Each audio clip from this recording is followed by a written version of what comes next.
The views and opinions expressed on any program are those of the producers and/or the persons appearing on the program and do not necessarily reflect the views and opinions of FRC Media, Bristol Community College, or the City of Fall River.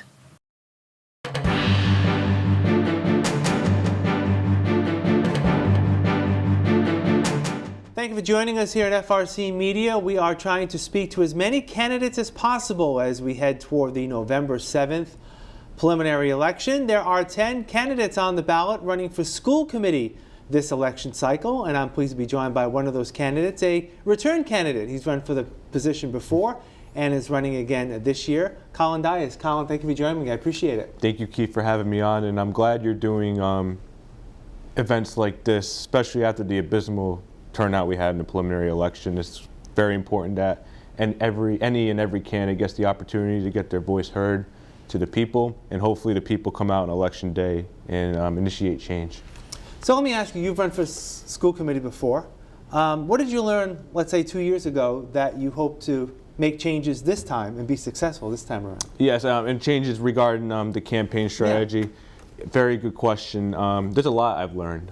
There's a lot of door-to-door. There's a few things I'm doing different currently than I did 2 years ago. More door-to-door knocking, more going to random various events throughout the city, attending events of my colleagues, either running for school committee or running for city council or for mayor. It's getting your name out there, and that's the bottom line. You need to get your name out there. You need to do it the old-fashioned way. Less social media. I've been less and less on social media, more and more in people's faces and the faces of voters, and I think that's going to put me on top this time around. I was very close last time, a couple hundred. I think it was 200-300 from 6th place. I was 7 away from 7th. I was 7 votes away from 7th place. Very close last time. Hopefully this time around, I'd be fortunate if the voters put me over the top, so we can help you, the voter, help the residents, the students, most importantly, the taxpayers, parents, the teachers, all our educators. So do you actually feel that the personal touch is better than social media? A lot of people, will just focus on the social media side. Oh, 100%, 100%. I'm not saying social media is not important. Right. I think it's up and coming. I'm doing a lot better job at listening. This is advice I'm not just making up. I'm hearing from established city leaders who have run many campaigns in the past. You got to listen to those people. You got to listen to people who have been in the limelight, who have run campaigns in the past, who have helped people in the past, because they know what it takes to win, and just gotta listen to them. So let me ask you, Collin, what is, in your mind, the top issue you're running on this year that will hopefully put you over the top and get you elected? It's not an issue. It's more like what I'm going to do once I'm elected. I'm running because I want to give a voice to everyone. I want to give a voice whether you live as I just said, you live in the Flint, the Highlands, the North End, or the South End. Everyone deserves a voice at the table. I fought hard to give a voice to individuals. For example, when we had citizens input policies, we changed the citizens input policy. I helped lead that charge, and we were successful. We need to restore the public's trust. We need to make sure the public trusts what we're doing in the school department.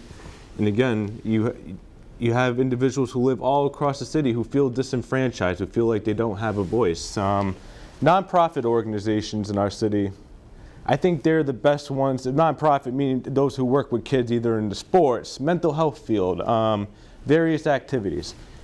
We need to bring them to the table, and we need to get politics out of the room. We need to make it easier for them to operate. And how can I do that as one member of the school committee? I can make votes, I can make recommendations to keep classrooms, keep our buildings open a little bit later so these organizations could stay in for later times. We can waive the fees when you have to pay. Sometimes you have to pay fees.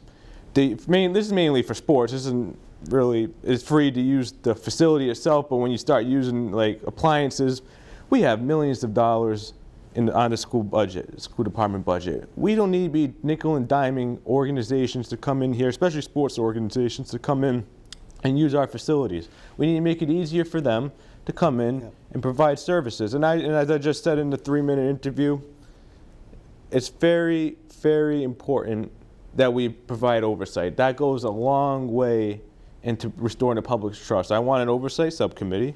Again, with an oversight subcommittee, we can look into the hiring process. I hear a lot of complaints that people are being hired based on who they know and not based off their experience in their resume. So I want to make sure we look at, and I can't do this as a private citizen, that's why I need to be elected. I want to look at I want to look at hiring, how we hire, the resumes. If we're hiring people with a less resume over those who have more of an extensive resume, that goes a long way. Again, that's if we have the more qualified people in there, that's going to save the taxpayers in the long term.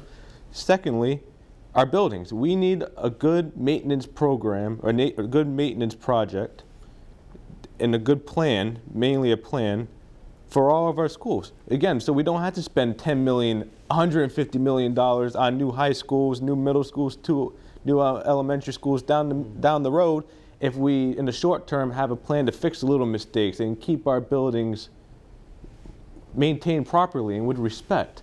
That's how we save taxpayer dollars in the long term. And one more thing as well, as I just said, I attend many school committee meetings. They approve tens of thousands up to hundreds of thousands of dollars every single month in contracts with outside organizations.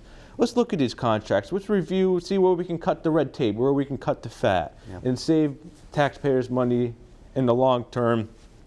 And I want to advocate for a change in Chapter 70. Chapter 70, we get funds from the state government. It increases millions and tens of millions of dollars every single year. That's great, but the city has to make that up in the long term. And that's our taxpayers that have to pay more in property taxes. That's net school spending. That's net school spending. Yes. That's what I'm referring to. We need to change the formula so the taxpayers in the long term, because we're flush with cash in the school department. The CFO admits it. They will admit that openly. The administration will admit that openly. We're flush with cash. We need to advocate. We need to be a voice for a change for our taxpayers. As well. Let me just ask you, how can you play a role as a school committee member to help in the recruitment and retention of good teachers? And the reason why I ask that is, on social media, there's a lot of within the school department, they're still promoting a lot of positions that are open within the school department. They are. How can you help with that as a school committee member?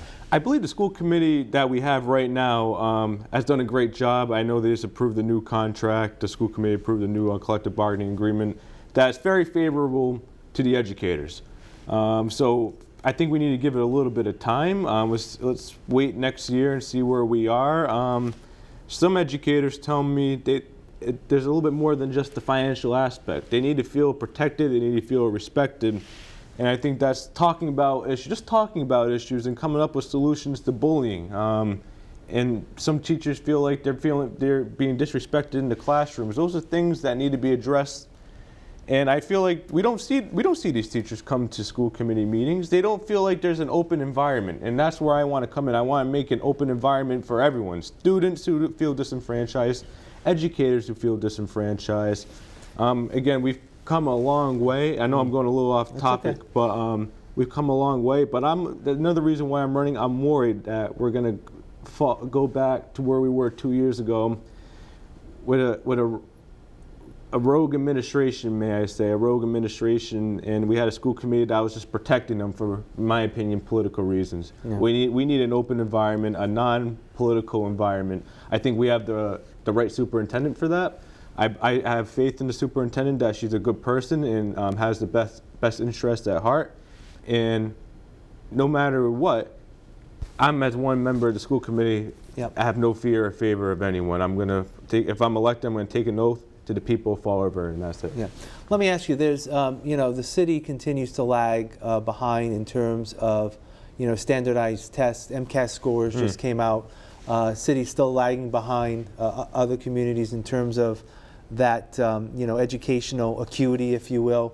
As a school committee member, how can you help the school administration with ideas on how to help with that? And a lot, I know, there's a ballot question. Well, a lot also has to do with, MCAS may be on the ballot next year, but a lot also has to do with parents, correct? And their involvement? What do you think? I 100%, I would agree with that. I'm gonna, first of all, parent, sure. I'll answer that as a parent involvement. Again, We need an open, inclusive atmosphere, as I just said. We need nonprofit, we need community organizations to be more involved. And we, as one school committee member, we can make it easier for organizations to be involved. We have Sarah Rodricks, who has an outreach subcommittee. She does amazing work, and I would want to be on that subcommittee with her and support her efforts. Again, we have individuals on the school committee. Again, Sarah Rodricks, who's someone who operates in the mental health field. Bobby Bailey, someone who operates with sports. Kevin Aguiar, someone who is involved as a principal. These are all great people, and I want to follow their lead on how we can get parents more involved. But again, as one school committee member, it's just making it easier, making an open environment, and getting the politics out of the way. But to answer your question about standardized testing, I believe we need to advocate to our state delegation. I'm not a proponent of standardized testing. You shouldn't be judged off of one test. I went to Bishop Connolly High School. We didn't have to take a standardized test to graduate. I don't believe the charter schools have to either. And I'm going to use the word again. It disenfranchises those who don't show up to school every day, who have anxiety. I was just saying, like, anxiety is a big thing. I deal with it personally. Mm-hmm. That's something that really affects a lot of people, especially when it comes to test taking. And the individuals who are very smart and capable of doing many great things, they shouldn't be held back over a test. So I believe we as a school committee need to advocate to our state and federal delegation, mainly the state delegation, and get rid of MCAS once and for all. That's where I stand on that issue. Right. Collin Dias, I appreciate your time. Best of luck in the election, and I'm sure we'll talk again soon. I appreciate it. Thank you very much, Keith. All right, and thank you for joining us here at FRC Media. I'm Keith Tebow. Please make a point to vote on Tuesday, November 7th.